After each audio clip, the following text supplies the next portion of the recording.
Good morning বন্ধুরা, welcome to new blog. I hope সবাই ভালো আছো, আমিও ভালো আছি। তো দেখো, আজ বাজারে এনেছি চিকেন, তারপরে পেঁয়াজ রসুন লাগবে এনেছি, আর শসা এনেছি। তো চলো রান্না বান্না করে দিয়ে স্টার্ট। এই দেখো ভাত বসিয়ে দিয়েছি, এমাত্র চাল দিলাম, একটু নাড়াচাড়া দিয়ে নিই। আর এদিকে দেখো আমি কাঁচা লঙ্কা আর এই যে আলু একটুখানি ভাপ দিয়ে নিচ্ছি।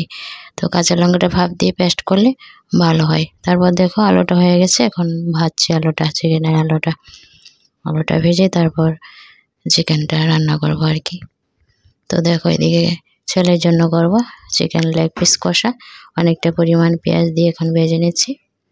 লেগ পিস কষাটার মধ্যে পেঁয়াজটা বেশি দিতে হয়।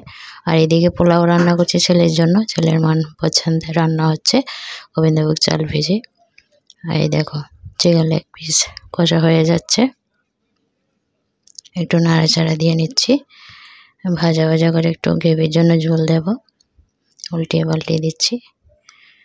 তো শনিবার দিন একটু চিকেন আনে ছেলে, যেহেতু বাড়িতে থাকে, কলেজে যায় না। তো আজ হচ্ছে শনিবার, তার জন্য চিকেন আনলো। তো দেখো চিকেনটা সিদ্ধ হয়ে গেছে, আর এই যে গ্রেভি রেখেছি। আর একদিকে কিন্তু দেখো আমাদের চিকেনটা বসিয়ে দিলাম, ম্যারিনেট করে চিকেনটা দিয়ে দিলাম কড়াতে, নাড়াচাড়া দিয়ে এখন ঢাকা চাপা দিয়ে দেব, আস্তে আস্তে হবে। আর এইদিকে দেখো গরম মশলার গুঁড়ো দিচ্ছি নামানোর আগে। চিকেন লেগ পিস কষাটা হয়ে গেছে, দেখো ইয়াম্মি হয়েছে। পোলাও দিয়ে চিকেন কষা, মানে চিকেন লেগ পিস কষাটা ছেলে পছন্দ করে, তার জন্য রান্না করে আর কি।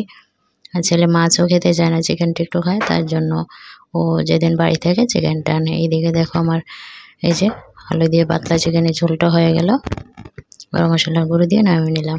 আর এদিকে দেখো লেগ পিস কষাটা হয়ে গেছে, আর জর্জরা পোলাও রেডি। ছেলেকে ডাকলাম যে খেতে। তো দেখো এদিকে আবার চিকেন ঝোলটা হয়ে গেছে, আমার রান্নাবান্না কমপ্লিট, আর চিকেনই রান্না করলাম। তো বন্ধুরা ডেলি ব্লগে ডেলি যে রান্নাবান্নাগুলি করি সেগুলি তোমাদের সাথে শেয়ার করি। অবশ্যই কেমন লাগে আমার ডেলি ব্লগ জানিও। ভালো থেকে সবাই, পাশে থেকে সবাই, আবার আসবো নতুন ভিডিওর সাথে, ততক্ষণ টাটা।